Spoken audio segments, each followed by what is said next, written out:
তাতে মনে হয় না বেশি দিন আর দুই ভাইয়ের সম্পর্ক ঠিকঠাক থাকবে। এক কাজ করো ঠাকুরপো, সব মাছ তুমি ধরে নিয়ে যাও। এসে দেখো আমাদের কত বড় সর্বনাশ হয়ে গেল। মেরে ফেলো, তাহলে এই খেল খতম। এখন আমি কি করব বলো তো? আমাদেরও তো একটা সংসার আছে, তাই না?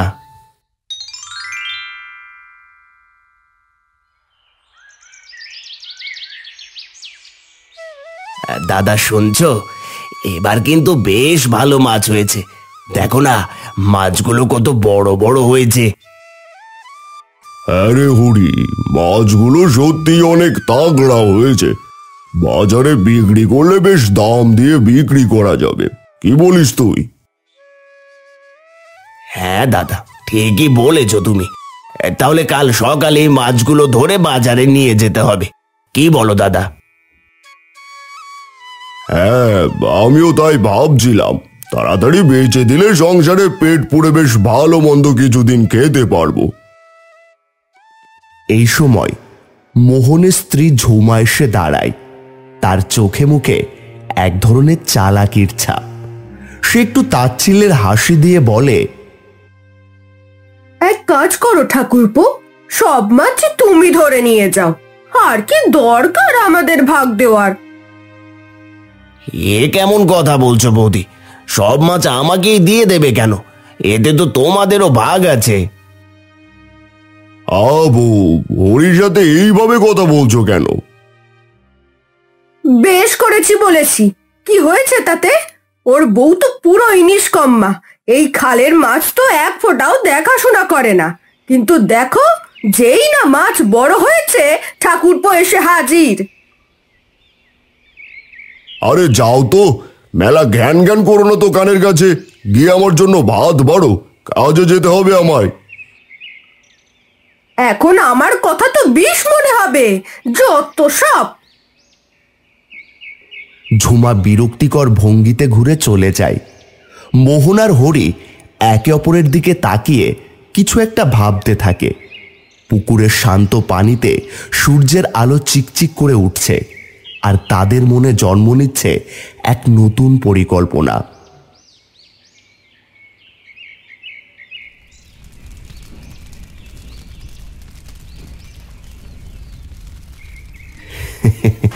গিন্নি, ও গিন্নি, তোমার রান্না কি হলো? আমার যে খুব ক্ষুধা লেগেছে। হ্যাঁ গো, সব হয়ে গেছে। তুমি গিয়ে বসো, আমি তোমার ভাত বেড়ে নিয়ে আসছি।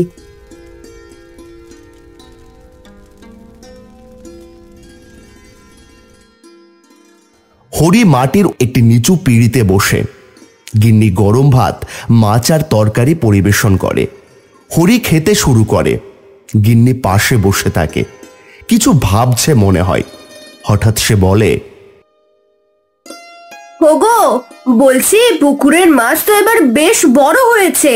এবার কি তাহলে বাজারে বিক্রি করবে না? হ্যাঁ, সেই ইচ্ছে আছে, কিন্তু জানো, বৌদি যেভাবে আমাদের পেছনে লেগেছে, তাতে মনে হয় না বেশি দিন আর দুই ভাইয়ের সম্পর্ক ঠিকঠাক থাকবে। তুমি একদম ঠিক বলেছো গো। দিদি সব সময় আমার সাথে তুচ্ছ বিষয় নিয়ে ঝগড়া করে, যেন ইচ্ছে করেই ঝামেলা লাগানোর চেষ্টা করছে। তা করুক কে, তুমি তোমার মতো কাজ করে যাও, কারো কথায় কান দিও না তো। গিন্নি চুপ করে যায়, যেন ভেতর ভেতর কিছু ভাবছে। হরি খাবার খেতে থাকে।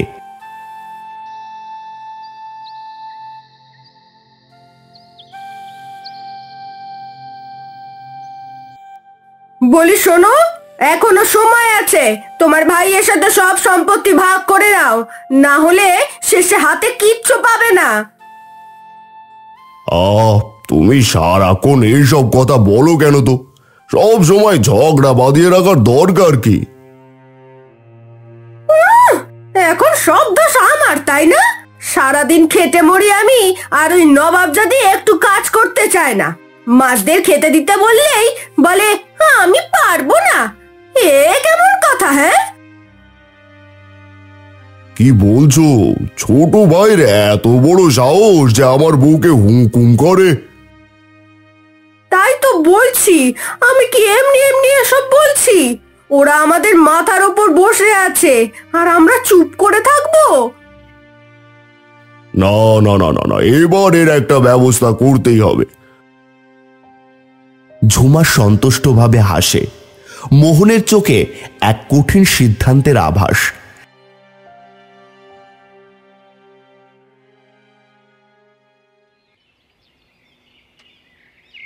হরি, এই হরি, এইদিকে আয় তো।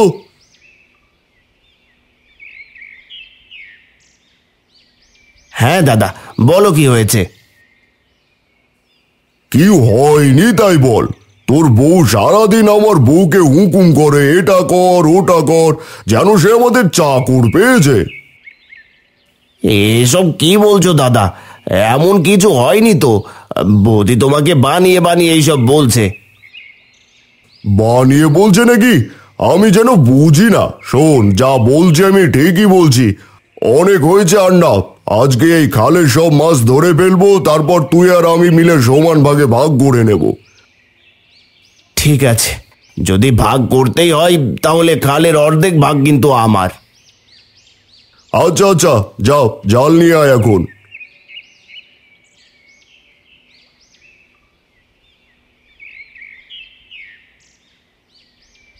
মোহন আর হরি জাল ফেলে মাছ ধরতে শুরু করে।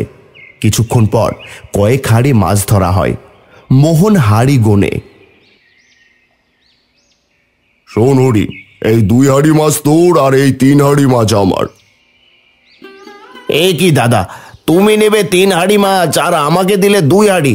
এটা কেমন ন্যায় বিচার দাদা? কেন দেবে না? তোর বউয়ের মতো আমি কুঁড়ে নাকি? সারাদিন খেটে মরি, আমি বেশি কাজ করেছি তাই বেশি মাছ আমার স্বামী নেবে। ওগো, যা দিচ্ছে তা নিয়েই যাও, তুচ্ছ ব্যাপারে ঝগড়া করে লাভ নেই। ঠিকই বলেছ তুমি।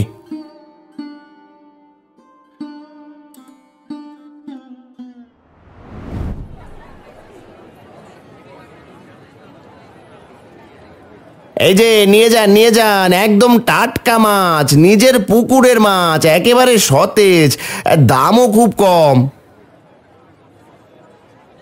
কিছু ক্রেতা হরির কাছে আসে, হাড়ি থেকে মাছ দেখে পছন্দ করে। কেউ কেউ মাছ কিনতে শুরু করে। মোহন বিরক্ত হয়ে বিষয়টা লক্ষ্য করছে। এ কি, সবাই তো হরির কাছ থেকে মাছ নিচ্ছে, একই মাছ তো আমারও। ও দাদা, ও কাকা, আমার মাছও নিয়ে যান, আমার মাছও ভালো, একদম সস্তায় আমার মাছ নিয়ে যান। আচ্ছা দাদা, তোমার মাছ কত করে দিচ্ছ গো? একদম সস্তা দাদা, মাত্র 12 টাকা কেজি। রাখাল অবাক হয়ে যায়। আশেপাশের লোকজন কথাটা শুনে মুখ চাওয়াচাওয়ি করে। বাজারে একটা গুঞ্জন ছড়িয়ে পড়ে। এই শোনো শোনো, মোহন 12 টাকা কেজি মাছ দিচ্ছে। বাজারের লোকজন ভিড় করে মোহনের দিকে যায়। অনেকে হরির মাছ ছেড়ে মোহনের দিকে দৌড় দেয়। হরি হতভম্ব হয়ে তাকিয়ে থাকে। দাদা, এত কম টাকায় মাছ দিচ্ছ যে, এতে আমাদের তো সব লস হয়ে যাবে। আমার মাছ আমার দাম, আমি ফ্রিতেই দিয়ে দিই, তাতে তোর কি? দাদা, শুধু নিজের লাভবান হওয়ার কথা ভাবলে হবে দাদা? বেশি চেঁচামেচি করিস না তো। বাজারে এসেছিস, চুপচাপ বিক্রি কর, আমাকে জ্ঞান দিতে আসিস না, যত সব।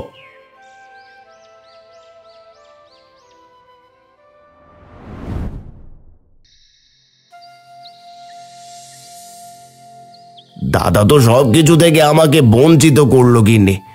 আগে একসাথে খেতাম, কাজ করতাম, ভাগ করে নিতাম, কিন্তু এখন যেন সব বদলে গেছে। দুঃখ করো না গো, সব ঠিক হয়ে যাবে। সব কিছুরই একটা সমাধান আছে। সমাধান বলছো? কেমন সমাধান? দাদা আমাকে ঠকিয়ে কম মাছ দিল, বাজারেও আমাকে টেক্কা দিল। এখন আমি কি করব বলো তো? আমাদেরও তো একটা সংসার আছে, তাই না? শোনো, কাল সকালে তুমি পুকুরটা সমান ভাগে ভাগ করে নাও। তারপর আমাদের যে মাছগুলো বেঁচে আছে সেগুলো আবার জলে ছেড়ে দাও। এ কি বলছো তুমি? পুকুরের ভাগ করে নেব মানে? এটা কি ঠিক হবে গিন্নি? যদি দাদা কিছু মনে করে? এখন এটাই ঠিক হবে। তোমাদের যদি একসাথে কাজ করতে সমস্যা হয় তাহলে ভাগ করাই ভালো। নিজের অংশে নিজের মতো করে চাষ করো, দাদার সাথে ঝগড়া হবে না, আর বৌদির ঘ্যানঘ্যানানি শুনতে হবে না আমাদের। হ্যাঁ বউ, তুমি ঠিকই বলেছ। এখন এই মাছ বিক্রি করতে গেলে কেউ দাম দেবে না, বরং নতুন করে শুরু করাই ভালো। আর এমনিতেও বৌদি আমাদের দু চোখে দেখতে পারে না। এখন চলো, কিছু খাওয়া দাওয়া করে একটু ঘুমিয়ে পড়ো। সকালে যা করার করো শান্ত মাথায়।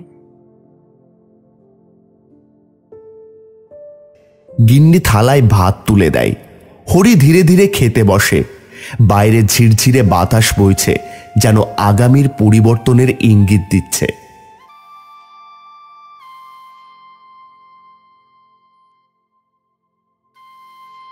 শোন হরি, আজ থেকে এই পার আমার আর ওই পার তোর।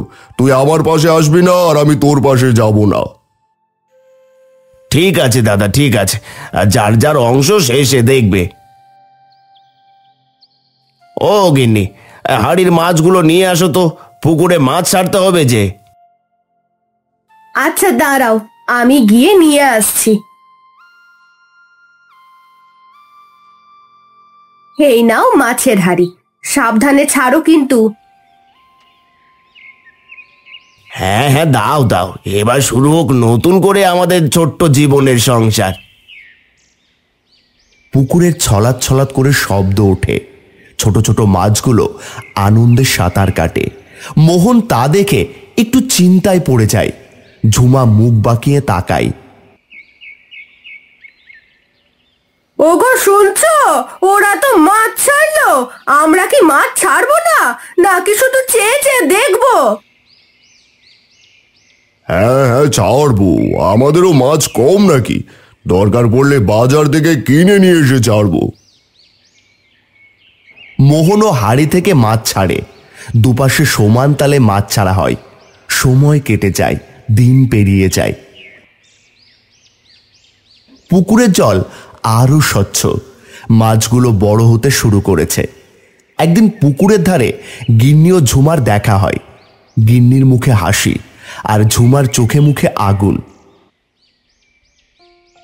দেখো দিদি, আমাদের মাছগুলো কত বড় বড় হয়েছে। দেখেই বোঝা যাচ্ছে এক একটা মাছ অনেক টাকায় বাজারে বেচা যাবে। হুম, তুইও দেখে নিস। দিন ফুরলেই বোঝা যাবে কার মাছ বড় আর কার মাছ ছোট। আর শেষ হাসি কে হাসে সেটাই দেখার বিষয়। আচ্ছা দিদি, একজনের মাছ বড় হলেই হয়েছে, যতই বলো না কেন। আমরা তো এক পরিবারেরই মানুষ। যত সব আদিক্ষেতা দেখে বাঁচি না। দুজনের মাঝে এক অলিখিত প্রতিযোগিতা শুরু হয়ে গেল। পুকুরের মাছ কি শুধু খাবার আর যত্নে বড় হবে, নাকি ভাগ্যের খেলাও আছে এতে? সামনের দৃশ্য আরো নাটকীয় হয়।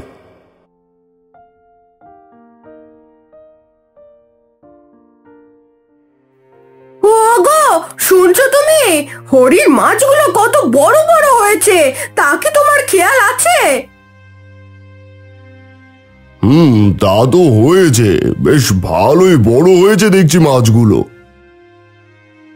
বলি কি, আমি শুনে এলাম হরি নাকি ওই মাছ বিক্রি করে একটা পাকা বাড়ি বানাবে। কি? মাছ বিক্রি করে পাকা বাড়ি বানাবে? না না না না না, এ তো কোনো মতেই হতে দেওয়া যায় না। আমি বলছি কি, তুমি ওর মাছগুলো সব মেরে ফেলো, তাহলে এই খেল খতম। এ কি বলছো তুমি বউ? ওর তো অনেক কষ্টের মাছ। কষ্টের মাছ থাকুক আর যাই থাকুক, তুমি জানো না হরি যদি বড়লোক হয়ে যায় তাহলে পরের দিন থেকেই তোমার মাথার ওপর দিয়ে হাঁটবে, তখন আর কিছুই করার থাকবে না। কিন্তু এভাবে? আরে বোকা, আমি ঠিকই বলছি। তুমি যদি কিছু না করো তাহলে ওকে আর আটকাতে পারবে না, আর সুমিরও মুখে খই ফুটবে। তুমি কি চাও যে ওরা আমাদের থেকেও বড় হয়ে যাক? যেহেতু তুমি বলছো তাহলে ঠিক আছে। সন্ধ্যা গাঢ় হচ্ছে। অন্যদিকে হরি আর গিন্নি নিজেদের মাছ দেখে আনন্দে আত্মহারা। বাতাসে সজীবতার ছোঁয়া। দেখো দেখো, আমাদের মাছগুলো কত বড় হয়েছে, কত সুন্দর দেখতে। হ্যাঁ গো হ্যাঁ, মাছগুলো যেন চকচক করছে। বলি কি, কাল সকালে মাছগুলো বাজারে নিয়ে বিক্রি করে আসো। হ্যাঁ বউ, আমিও তাই ভাবছি। এবার যদি ভালো দামে বিক্রি হয় তাহলে আমাদের দিন ফিরতে সময় লাগবে না। হ্যাঁ গো, এবার আমরা কিছু জমিয়ে রাখতে পারবো। আচ্ছা, এখন ঘরে চলো, তোমাকে কিছু খেতে দিই, অনেক বেলা হয়েছে। হরি ও গিন্নি ঘরের দিকে হাঁটা দেয়। রাত গভীর হয়, পুকুর পাড় নীরব। চাঁদের আলো পুকুরের পাড়ে পড়ে। ঠিক তখনই ছায়ার মতো দুটো অবয়ব পুকুরের ধারে এসে দাঁড়ায়। মোহন ও ঝুমা, হাতে বিষের হাড়ি। বউ, সাবধানে এসো, কেউ যেন দেখতে না পায়। আরে ভয় কিসের, সবাই তো ঘুমিয়ে গেছে। এখন ওর সব মাছ শেষ। মোহন ধীরে ধীরে বিষের হাড়ি পুকুরের জলে ঢেলে দেয়। পানি একটু একটু করে কালচে হয়ে ওঠে। ঝুমা তৃপ্তির হাসি হাসে। বাতাসে একটা অদ্ভুত গন্ধ ছড়িয়ে পড়ে। রাতের পরিবেশে হঠাৎ গা ছমছম করে ওঠে। হয়ে গেছে বউ, এবার দেখি কেমন করে পাকা বাড়ি বানায়। কাল সকালে ও যখন সব মরা মাছ দেখবে তখন বুঝবে কেমনটা লাগে। না না না, চলো চলো বউ, এখন ঘরে চলো গিন্নি। দুজন ছায়ার মতো অন্ধকারে মিলিয়ে যায়, আর পুকুরের পানি নীরব সাক্ষী হয়ে থাকে এক ভয়ানক প্রতিহিংসার। সামনের দৃশ্যে ভয়ঙ্কর সত্যি প্রকাশ হতে চলেছে।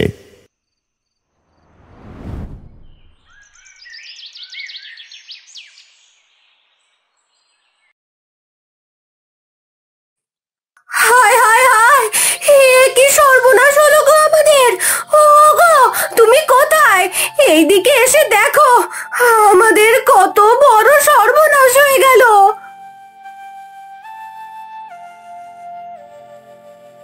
এ কি হলো আমার মাছের? কে করলো আমাদের সাথে এমন অলক্ষণে কাজ? দাদা, ও দাদা, কোথায় গেলে গো? দেখে যাও, কি সর্বনাশ হয়ে গেছে আমাদের। শব্দ শুনে মোহন ও ঝুমা ছুটে আসে এবং তারা এসে দেখে তাদের নিজের মাছও মরে গেছে। হায় হায়, এ কি সর্বনাশের কাণ্ড হলো গো! আমাদের মাছগুলোও দেখছি সব মরে গেছে। হায় হায় হায় হায় হায়, এ কি করলাম আমি! ভাইয়ের প্রতি হিংসা করতে গিয়ে নিজের সব শেষ করে ফেললাম। হায় হায় হায় হায়। দাদা, তার মানে এইসব তোমার কাজ? হ্যাঁ রে ভাই, তোর বৌদির কথা শুনে কাল রাতে আমি তোর মাছের খালে বিষ দিয়েছিলাম, কিন্তু মনে ছিল না তোর জল আর আমার জল তো একই। হায় রে হায়, নিজের হাতেই নিজের সব সর্বনাশ করে ফেললাম। দাদা, তোমাকে কতবার বলেছিলাম হিংসে করো না, হিংসে করো না, হিংসে করা ভালো না। হিংসে করলে ক্ষতি নিজেরই হয়। দেখলে তো, এখন আমাদের কিছুই রইল না। ভাই, আমাকে মাফ করে দিস ভাই। সত্যি লোকে বলে না, অতি হিংসাই সর্বনাশ। আজ আমি তার প্রমাণ।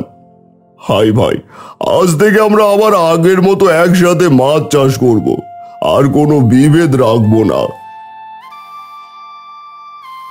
এক নতুন শুরুর ইঙ্গিত দিয়ে হিংসার পরিণতি বোঝানোর সঙ্গে সঙ্গে একতার শক্তির জয়গান হবে। এই গল্প এখানেই শেষ, কিন্তু এর শিক্ষা রয়ে যাবে চিরকাল।